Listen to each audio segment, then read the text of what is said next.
Scientists have reported that the coral reefs in the Florida Keys are currently experiencing bleaching due to unprecedented high water temperatures.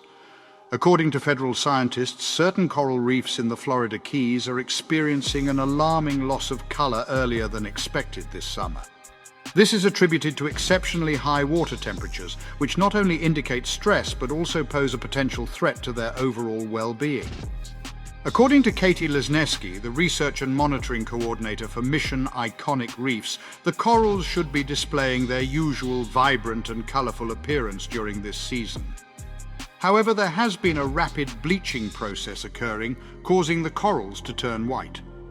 Mission Iconic Reefs was established by the National Oceanic and Atmospheric Administration with the aim of preserving the coral reefs in Florida.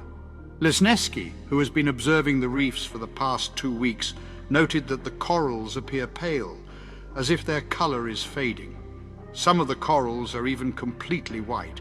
Lesneski also mentioned that there are still more changes to be expected. NOAA scientists have recently upgraded their coral bleaching warning system to Alert Level 2 for the Keys. This is the most severe heat stress level out of the 5 levels. The Alert Level 2 is triggered when the average water surface temperature remains 1.8 degrees Fahrenheit, 1 degree Celsius, higher than the normal maximum for a consecutive period of 8 weeks. According to Operations Manager Jacqueline Delacour, surface temperatures in the Keys have been consistently higher than the usual mid-July average. Averaging at 91 degrees, 33 Celsius, this exceeds the normal temperature of 85 degrees, 29.5 Celsius.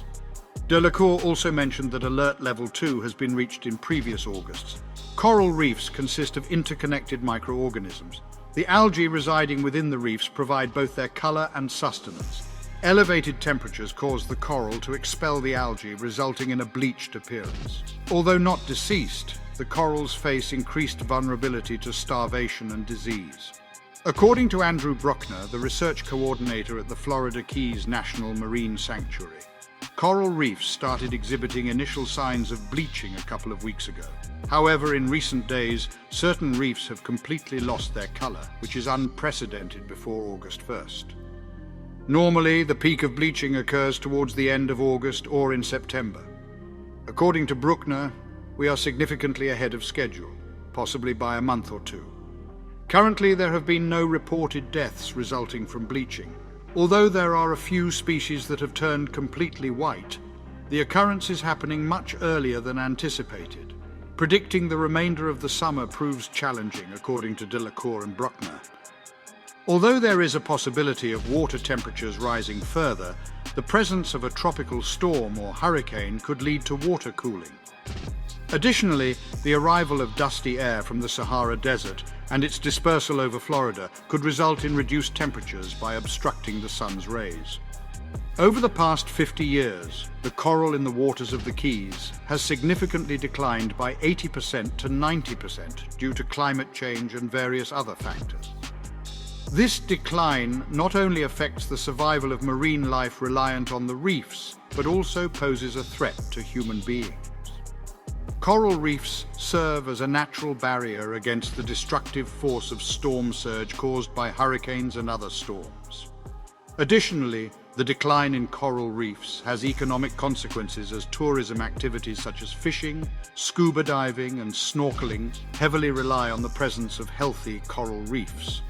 According to Delacour, safeguarding Florida's coral reef is of utmost importance because it enables people to engage in activities such as fishing and diving in the water.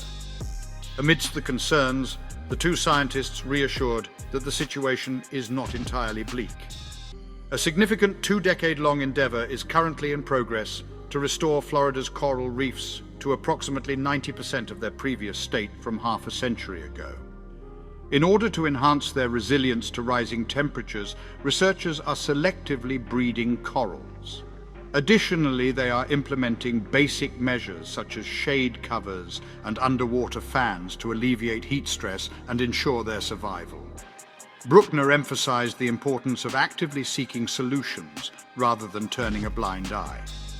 According to Jason Spadaro, the Coral Reef Restoration Program Manager at Moat Marine Laboratory and Aquarium in Sarasota, Florida, breeding corals can promote heat resistance in future generations of these animals.